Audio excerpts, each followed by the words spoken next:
Hello friends, I am glad to see you again.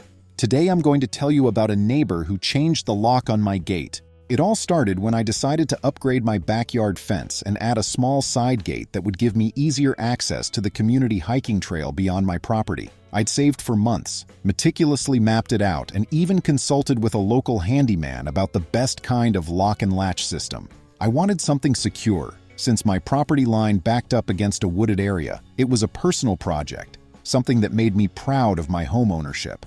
I never thought something as mundane as a gate lock would create such chaos with a neighbor, but it did. Let me tell you, I've seen some petty behavior in my life, but what happened with Tristan, who lives just 3 houses down from mine, absolutely took the cake. Here's how it started. Tristan, who I'd always known as the neighbor who minded his own business, began showing up on my doorstep out of nowhere. He was never hostile at first, just persistent.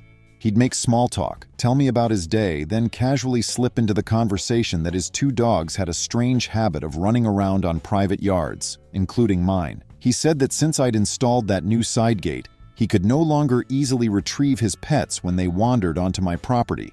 He wanted a spare key to my gate lock, just in case, so he wouldn't have to bother me whenever he needed to chase after his dogs. The first time he asked, I actually considered it for a split second. I mean, it didn't seem like a big deal, but then my common sense kicked in. There was no reason for him to have access to my yard at any time he pleased. It was my land, not some communal dog park, and I turned him down politely. I even tried to sympathize. Look, Tristan, I get it. Dogs are dogs. They wander. But I can't just give someone unrestricted access to my property. If your pets wander over, knock on my door and I'll let you through, no problem. At first he seemed a little disappointed, but let it go. A few days passed without any incident, and I thought we'd reached some unspoken understanding. How wrong I was. About a week later, I woke up early on a Saturday morning. My plan was to do a little weeding in the backyard garden. I stepped outside and immediately noticed something off. The latch on my side gate looked different. I approached it and saw a brand new padlock, not the one I'd installed. My first assumption was that I was mistaken, but no, this definitely wasn't my lock. My original lock was a sturdy black one with a flat key entry. This new one was silver, more industrial looking and much bulkier. I tried the key that I'd been given by the handyman who installed the gate originally. Of course it didn't fit. The lock wouldn't budge. I stood there, dumbfounded for a good minute before the realization set in. Someone had replaced my gate lock. That someone, I quickly suspected, was Tristan. Who else had a reason? I marched over to Tristan's house.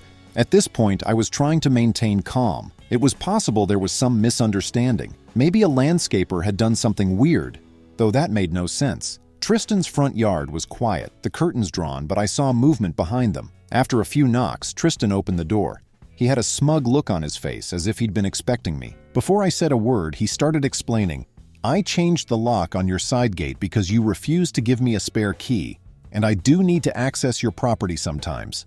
My dogs are adventurous, and I'm tired of coming to you hat in hand every time I need to get them. It's humiliating. He leaned against his doorframe, arms crossed, eyes narrowing at me. I was speechless for a moment. Anger quickly bubbled up, though I struggled to keep my voice level. Tristan, you understand this is my property, right? My lock, my gate, on my land. You can't just replace my gate lock. That's trespassing at the very least, probably theft or vandalism too. He shrugged as if I were discussing the weather. Look, he said, you have your fence locked up like some fortress. I need a quick way in. My pets don't respect property lines. I'm not going to keep begging you to open that gate. I figure this is simpler. Now we both can get in. He didn't even try to hide his arrogance. I could feel the heat rising in my cheeks. I told him in no uncertain terms that he needed to remove his lock immediately and return my property to the way it was. He scoffed and said he'd think about it. He then closed the door on me, leaving me fuming on his porch. I left, determined to find a more official route. My first instinct was to call the non-emergency line of the local police station to at least ask what my options were. But I knew something important. I had installed surveillance cameras about 6 months prior. They covered most of my backyard and even part of the side area where the gate stood. If Tristan had changed the lock himself, I might have it all on video. I rushed back home and reviewed the footage. It was all there, as clear as day. 2 nights before, around midnight, Tristan had hopped over the short fence on the opposite side of my yard, walked carefully to my side gate, and fiddled with my lock.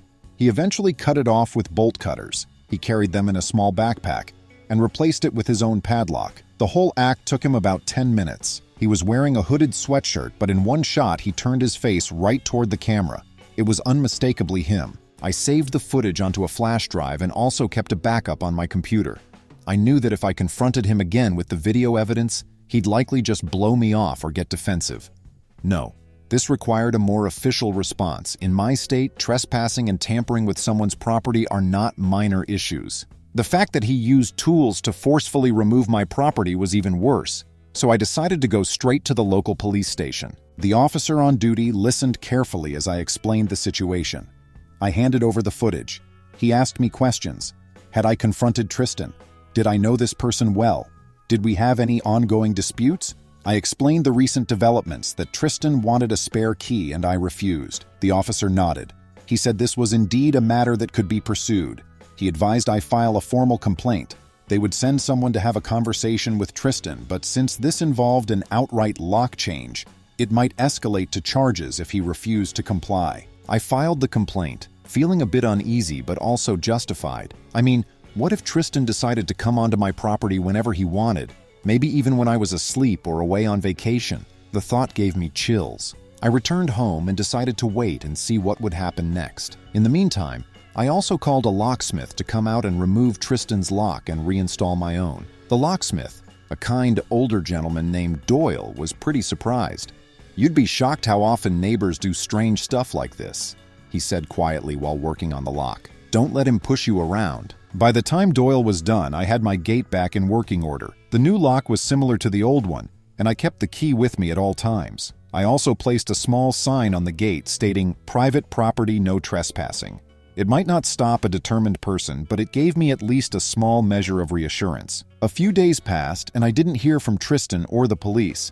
I did, however, notice Tristan's dogs running around loose in the neighborhood that weekend. They typically stuck close to Tristan's yard and sometimes ended up in mine, but it seemed like Tristan had decided to let them wander more freely, as if daring me to call animal control. I didn't want to escalate the situation unnecessarily, but I started documenting everything.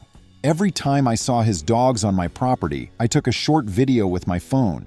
I also noted down the times and dates. Within about a week of filing the complaint, an officer, actually the county sheriff himself in this instance, came by to talk to me. He confirmed receiving my footage and wanted to see the area in person. We walked around my property line, looked at the gate, and I explained the entire story again. The sheriff, a sturdy man with a firm handshake and a patient demeanor, listened carefully. Then he nodded and said, "I've seen cases like this before.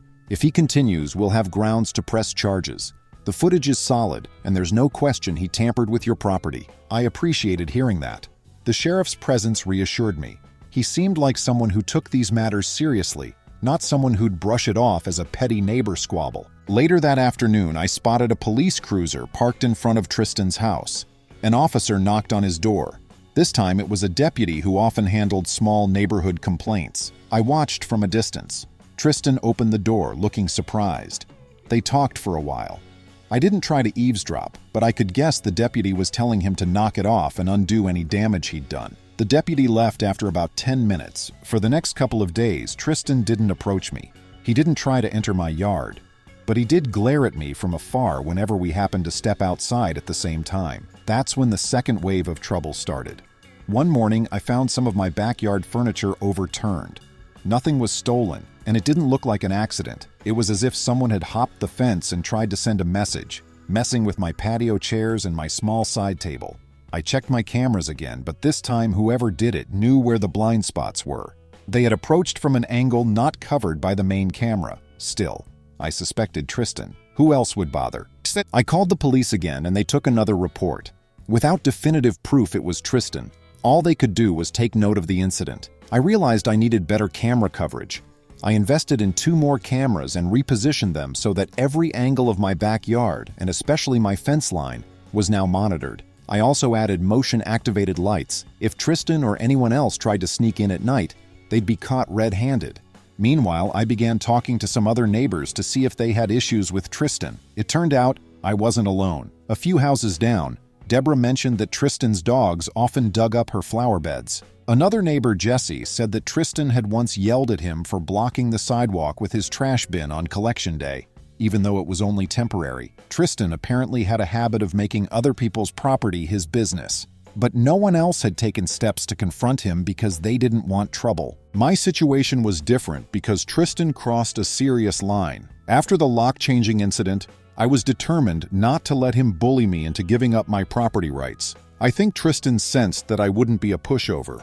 Maybe that's why he escalated to turning over my furniture. A few nights after I installed the new cameras, something else happened. In the early morning hours, I got a notification on my phone from the motion sensor. It was around 2 a.m. I opened the camera app, and sure enough, there was Tristan standing by my fence. He seemed to be trying to pry open a section of the fence panel. I couldn't believe his audacity. He was so fixated on gaining access to my yard that he was now attempting to break my fence.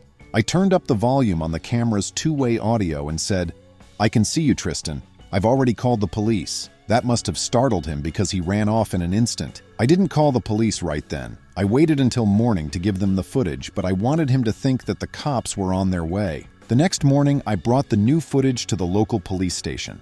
This time, the sheriff himself reviewed it and shook his head. "This is getting out of hand," he said. "We will pay him another visit, and this time we'll strongly advise him of the possible charges.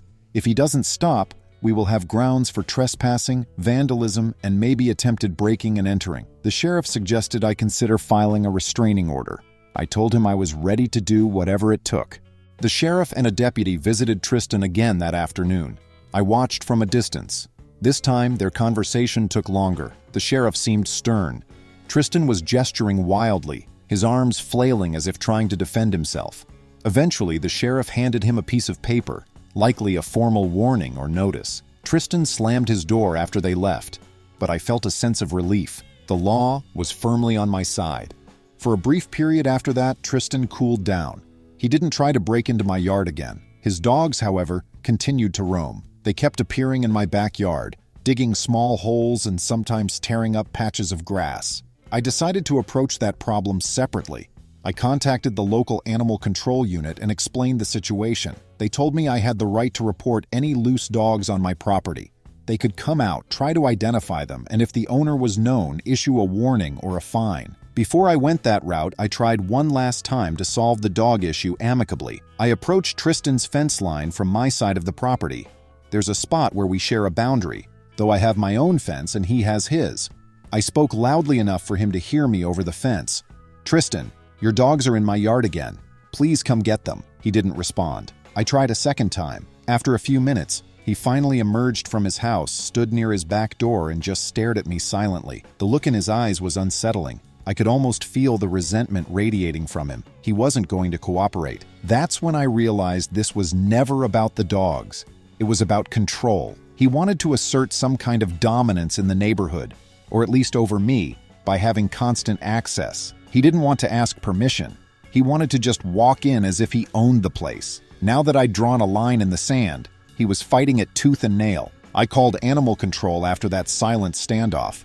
They came by the next day, spotted the dogs running loose, and managed to corral them. One of the officers scanned for a microchip and confirmed they were Tristan's pets.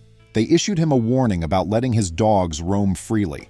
There are laws in my county that require dogs to be contained or on a leash if off the owner's property. Since they'd been roaming on mine, he was technically in violation of local ordinances. On top of that, the dogs had damaged my lawn and garden. I filed a claim for property damage.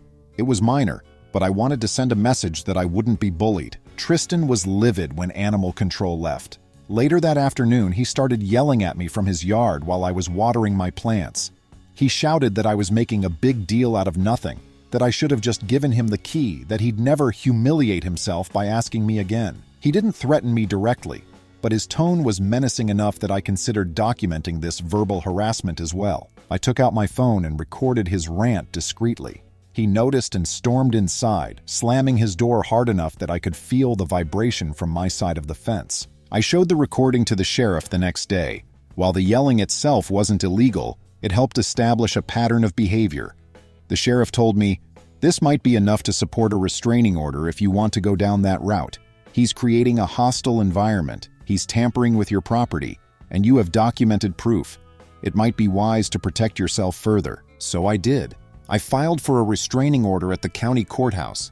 I brought all the footage, the police reports, the animal control incident, and the new recording of his yelling. The clerk seemed surprised that a simple neighbor dispute had escalated this far, but she didn't question the validity of my claim. The hearing was scheduled for a few weeks later. In the meantime, I was advised to keep my distance from Tristan and continue documenting everything. During the waiting period, Tristan seemed to realize something serious was happening. He stopped yelling.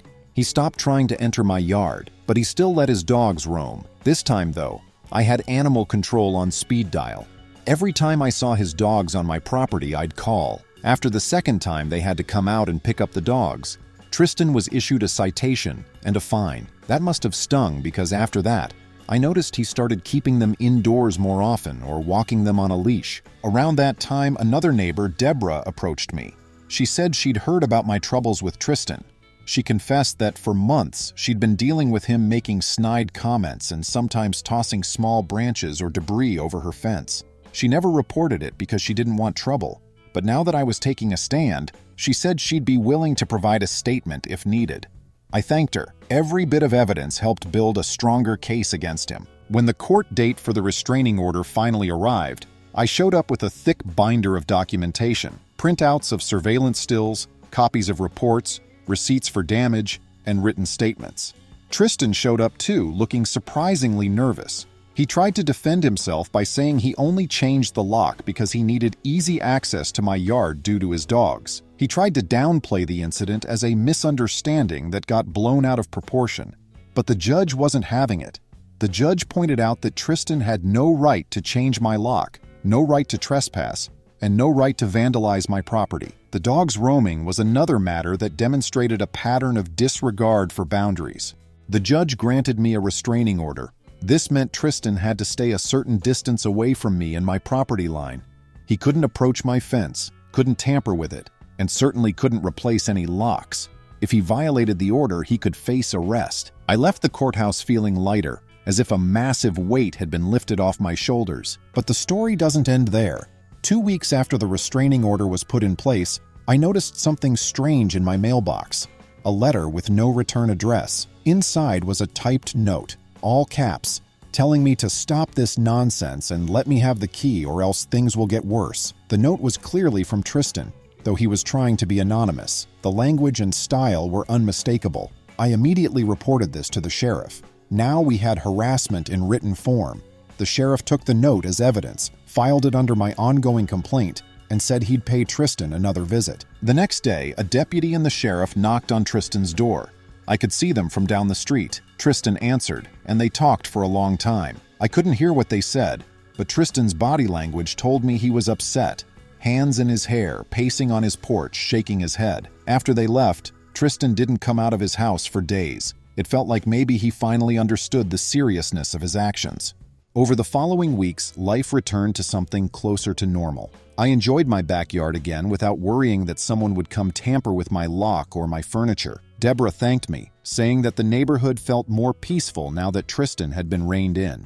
Jesse told me he'd noticed Tristan's dogs were always leashed, and that Tristan didn't even look at other neighbors anymore. It was as if he'd gone into hiding, embarrassed, or at least subdued. I wasn't looking for some grand revenge. I never wanted to harm Tristan or even cause him financial trouble.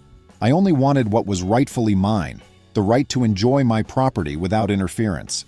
I guess you could say I got my revenge by using the legal system and community resources at my disposal. Instead of giving in to Tristan's demands or letting him walk all over me, I documented everything, stayed patient, and escalated through the proper channels. In the end, Tristan's attempts to control my property failed. As a side benefit, I realized the importance of maintaining good relationships with local authorities and having proper documentation. The surveillance cameras were an excellent investment. They caught him in the act, making it easy to prove what he was doing. Without that footage, it might have been my word against his, and who knows how that would have turned out. Of course, Tristan still lived in the neighborhood, and the restraining order had an expiration date. About a year later, he tried to petition the court to remove it, claiming he'd reformed. I showed the judge that since the order was put in place, there were no new incidents, which only proved that the restraining order worked as intended. The judge decided to keep it active for its full term. Tristan looked defeated when he left the courtroom. I didn't feel joy in seeing him like that, but I did feel relieved that the legal system took my complaints seriously. After that hearing, we had a final incident that was more amusing than threatening. One evening, I stepped out to take my trash bins to the curb. Tristan stood at the edge of his driveway and stared at me. He didn't say a word, didn't make a move, just stared. I simply looked back with a calm expression, then proceeded to do my chores. He gave up the stare-off and went back inside. That was the last interaction we ever had. Over time, he seemed to fade into the background of the neighborhood. My life settled down. I focused on improving my garden. I planted new flowers, set up a vegetable patch, and even installed a small bird bath. My backyard became a small oasis, safe and private. No one tried to break in, no one tried to change the locks, and no one's dogs terrorized my lawn. At one point, Deborah and Jesse organized a small neighborhood get-together at the local park, just a simple picnic to strengthen community bonds. I went, bringing a plate of homemade cookies. While Tristan wasn't invited directly, no one forbade him from showing up, but no one encouraged it either. He didn't appear. The rest of us enjoyed a pleasant afternoon, chatting and laughing. The topic of Tristan came up only once in passing, when someone joked about all of us putting multiple locks on our gates just to be sure. We all chuckled, knowing full well that my ordeal had made everyone more aware of their property rights. Interestingly, a few months after the picnic, I noticed a moving truck in front of Tristan's house. I don't know if he sold the property or just moved out temporarily, but he disappeared after that. A young couple moved in and they seemed nice, quiet, respectful, and polite. I introduced myself one day when I was outside watering my front lawn. We exchanged pleasantries, and they mentioned that they were excited to live in such a nice, peaceful neighborhood. I wished them well and thought how different it was compared to my first interactions with Tristan. In the aftermath, I learned several lessons. One is that some people think they're entitled to what isn't theirs and will test your boundaries to no end. Another is that preparation is key. Having cameras, documenting incidents, and knowing your legal rights can turn a situation from my word against his into a solid case that authorities will take seriously. And perhaps the most important lesson is that standing up for yourself is never wasted effort. I could have just let Tristan have a key, but that would have set a precedent of him walking all over my rights. By refusing and then responding firmly and legally to his escalating behavior, I showed that I wouldn't be bullied. As for the sheriff, I ended up bumping into him at a local coffee shop about 6 months later. He remembered me, asked how things were going, and I told him everything was peaceful now. He seemed genuinely pleased. "Sometimes it takes a firm stance to remind folks of the law," he said. "You did everything right. Documented, reported, followed the steps. Glad it worked out." I didn't mention this to anyone, but I felt a small sense of pride after that conversation. In a world where sometimes it feels like troublemakers get off scot-free, this was a reminder that there are systems in place for justice. You just have to be patient and persistent. While Tristan's actions were extraordinary and frustrating, I'm grateful that the final outcome reinforced my confidence in my own ability to stand up for what's right. I'm also grateful to neighbors like Deborah and Jesse who supported me indirectly by sharing their experiences, and to the locksmith Doyle who said, "Don't let him push you around." Those small words of encouragement mattered more than he could have guessed at the time. In the end, my gate is still locked with my own lock, and I have no intention of ever giving a spare key to anyone, let alone a pushy neighbor. I maintained my property lines and my rights. Tristan learned a valuable lesson about boundaries and the law. And if anyone ever doubts my story, well, I'll just say, ask the sheriff. Friends, thank you. See you soon.